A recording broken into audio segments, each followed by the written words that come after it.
بسم اللہ الرحمن الرحیم۔ السلام علیکم ورحمۃ اللہ وبرکاتہ۔ ایمان کی شعائیں مکے سے باہر۔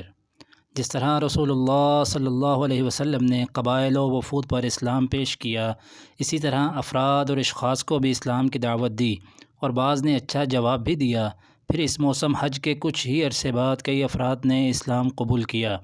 ذیل میں ان کی ایک مختصر رویداد پیش کی جا رہی ہے۔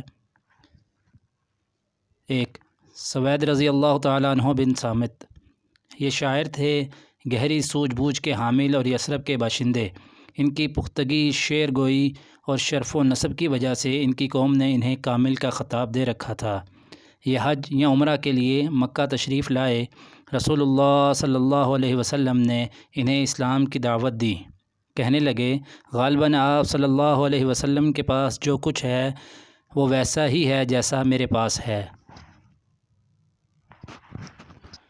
رسول اللہ صلی اللہ علیہ وسلم نے فرمایا، تمہارے پاس کیا ہے؟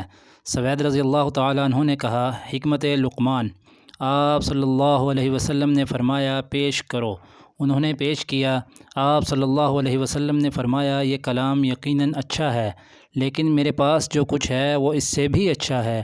وہ قرآن ہے جو اللہ تعالیٰ نے مجھ پر نازل کیا ہے، وہ ہدایت اور نور ہے۔ اس کے بعد رسول اللہ صلی اللہ علیہ وسلم نے انہیں قرآن پڑھ کر سنایا اور اسلام کی دعوت دی۔ انہوں نے اسلام قبول کر لیا اور بولے، یہ تو بہت ہی اچھا کلام ہے۔ اس کے بعد وہ مدینہ پلٹ کے آئے ہی تھے کہ جنگ بعات چھڑ گئی اور اسی میں قتل کر دیے گئے۔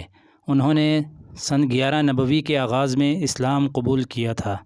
جزاکم اللہ خیرہ۔